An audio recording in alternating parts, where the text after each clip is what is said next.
Hi there, and a very warm welcome to Season 4, Episode 6 of PeopleSoup. It's Ross McIntosh here.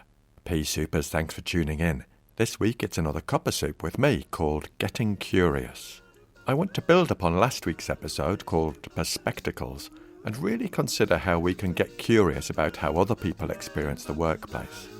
As I said in Perspectacles, we can't hear each other's personal soundtracks.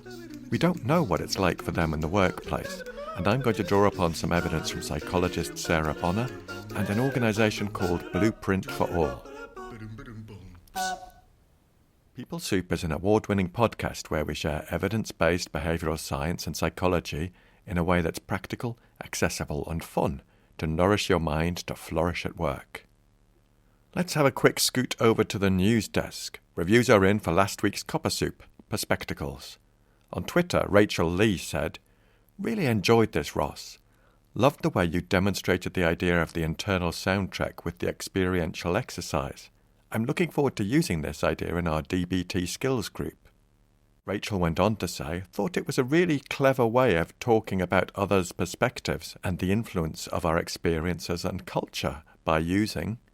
And at that point, Rachel mentions a song that I introduced in the episode, so no spoilers, you can go and have a listen yourself. And Susie Tarrant on Twitter said, "I love this, Ross. Such a powerful way of demonstrating how others can't read into what's in our heads, but we assume they can. I can recognise this going on in so many relationships at home and at work. Thanks for a great cuppa." Well, thanks to Rachel and Susie and to everyone who listened, shared, followed and reviewed. If you do enjoy the podcast, I'd love it if you would subscribe, rate and review it, whatever platform you're on. It helps us amplify our voice and reach more people with stuff that could be useful. For now, get a brew on and have a listen to Getting Curious.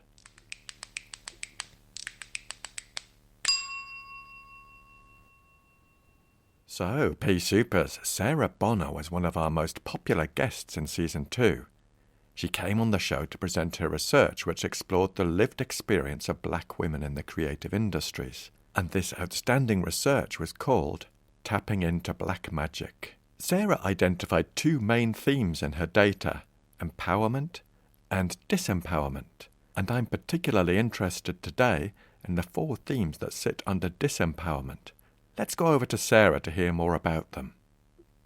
They were kind of the themes that were really strong and positive, and I found that they were these two polarising themes. That's what I found. So on the one end you had empowerment, which was really positive, and it was a real symbol of hope and the future and strength. You had disempowerment, which was complete opposite, so the opposite end of the scale, so very polarising.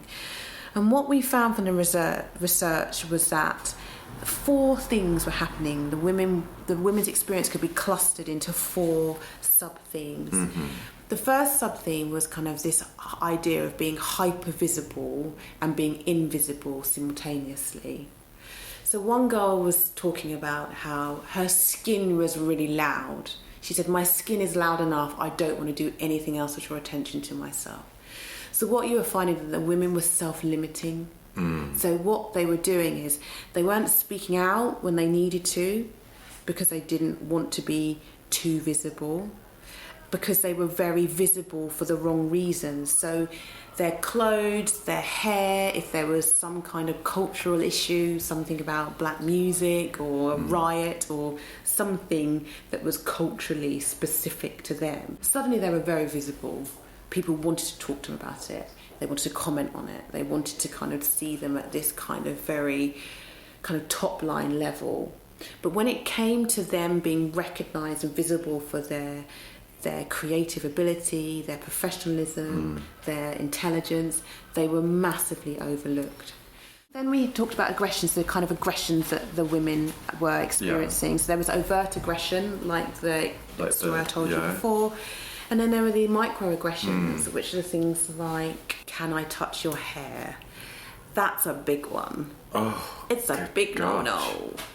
So again, it's quite reductive. And one of the girls told me about the fact that a man just touched her hair. He didn't ask permission. He just went, and just touched her hair. Like she was this object that you suddenly lose your individuality. And then there was this idea of stereotypes, this need to avoid stereotypes. Black women are categorised in one of 3 or 4 ways. There's this whole idea of the mammy complex, where you are either very subservient, and that comes from culture, films. You've seen it in films, and I think we encountered it from a very young age and we don't realise it. If you think of, I think she's called Mammy Two Shoes in Tom and Jerry, and that was one of the stereotypes. Actually, that's like the aggressive, the angry black woman stereotype comes from that. You know, you think about Gone with the Wind, and you think about all these characters that we've grown up with. It's just there, just quietly bubbling away. And I was listening to something the other day about Enid Blyton, and the references in Enid Blyton are awful, really awful. And if you think about, if this is what's going into the minds of young children, this is the norm. This is what they think of. This is what shapes their values, their beliefs, their approach to people. Their approach, their opinions, their vocabulary. Yeah. Gosh. So that was very interesting about how the women are seen and how they really fought against being perceived in a very specific way. So the angry black woman is something that every black woman is scared of being described as, because it's such a huge stereotype. And that's why you saw people like Serena Williams taking such offence to her, her on-court conduct. She had an outburst. She was cross. Yes. But when Andy Murray does it, or when John McEnroe did it, when other people do it, it's absolutely fine. So black women have to live by a very different set of rules. They can't fulfil the stereotype. So what you're finding is that these women are self-censoring. And then the big thing that we discovered, what is really a new concept that does warrant a PhD, but we'll come on to that, is this intragender, interracial conflict. So as I mentioned before, that the creative industry, marketing, advertising, publishing, which is what I studied, it is generally a very white, female-dominated industry now. So they're the new prototype within the industry. Yeah. So what you're finding is that there's a conflict between black women and white women. And what I was finding in terms of my research is that the people that are creating these barriers are white middle-class women. They're somehow consciously or unconsciously perpetuating the oppressive treatment of black women. In lots of different ways. One girl said that she turned up for an interview at a company and she was sitting in reception waiting to be seen. And this young middle-class girl, brunette, she went up to her, she tapped on her shoulder and said, "Are you in the right place?" So the suggestion for that is not, "Can I help you?" Wow, just listening to that and reflecting on the power of our words. That participant in Sarah's research went on to have a really great interview at that organisation, but declined the offer of a job as she felt the team she'd be working in were like carbon copies of each other, and she didn't want to have to deal with that sense of otherness all the time. Thanks to Sarah for expanding on those 4 themes of hypervisibility and invisibility, aggression, stereotypes, and intragender, interracial conflict. I want to turn to a different source of evidence now from an organisation called Blueprint for All. Let's get curious with their research. First of all, a bit about Blueprint for All. From the 1st of January 2021, they formally changed their name from the Stephen Lawrence Charitable Trust to Blueprint for All. This change respects Stephen's family's wishes, and since their foundation in 1998, they have worked to ensure that the opportunities denied to Stephen are open to all. Their underpinning principles remain the same, and they continue to honour Stephen's memory through their work. As Blueprint for All say, it's well documented that a fairer, more inclusive society will benefit everyone. However, their recent research with over 500 students found that young people from disadvantaged backgrounds are dropping out of education at over twice the rate of those from advantaged backgrounds. 27% had lost funding for their studies. 23% needed to support their families financially throughout lockdown. 45% are considering abandoning their plans for a professional career altogether. And 20% believe companies are more risk-averse now and therefore less likely to hire people from unconventional backgrounds. And recent reports state that COVID-19 has disproportionately affected those from ethnic minority communities, with a 9.5% rise in unemployment versus 4.5% for those from white backgrounds. And I'd really recommend you heading over to blueprintforall.org to read the full report. So, PeopleSoup is just mulling over that research. What can we do? Well, the good news is there's a role for each of us here in the workplace and wider society. Blueprint for All encourages us to consider becoming an ally. So let's look at what that means and what we can practically do. We interrupt this broadcast with an infomercial. It's about reviews and ratings. You can help us reach more people by reviewing and rating PeopleSoup, just like Kate from Wyoming did. Kate said, "People of psychology, behaviour, and anyone else. If you're not listening yet, you're in for a real treat. The sound quality and format are exceptional. Ross's interviewing style makes you feel like you're enjoying a cuppa with your closest friends, solving the problems of the universe together. I always feel a bit cheerier and more hopeful for our world after listening to PeopleSoup. Well done." Well, thank you so much, Kate. And if you could spare 5 minutes to add a review, I'd be so grateful. And who knows, I might even read it out on a future episode. So let's get curious about being an ally. Here's the definition from Blueprint for All. An ally is someone who makes the commitment and effort to recognize their privilege and acts in solidarity with oppressed groups in the struggle for justice. Allies understand that it is in their own interest to end all forms of oppression, even those from which they may benefit in concrete ways. An ally is someone who uses their privilege to support the rights of the marginalized. So, that sounds good. So what does that mean in our behaviour? Luckily, Blueprint for All have given us 6 top tips. Let me just share these, and just as I read them out, just mull over what could you do in the workplace or in your life. Number 1, standing shoulder to shoulder. There may be times when comments are made about people from ethnic minorities, or any minorities, that you recognise as inappropriate or offensive. This can happen in both social and professional settings. We should always take an anti-racist stance when this happens and say something. By remaining silent, we are complicit and give the impression that it's okay. Number 2, learn and unlearn. If we are not personally affected by the issues minority communities face, we may not fully understand the context in which those from underrepresented backgrounds find themselves, or the depths of their feelings. We can take time to educate ourselves, research, and understand the history and impact of social exclusion. Number 3, be aware of language. The language we use to describe individuals and groups of people can have a huge impact. Language constantly changes. Certain terms were used in the past are now considered highly offensive, so have been replaced with new terminology. This is because we now understand and acknowledge the unpleasant history behind specific words and the context in which they were formulated. Number 4, support charities making a difference.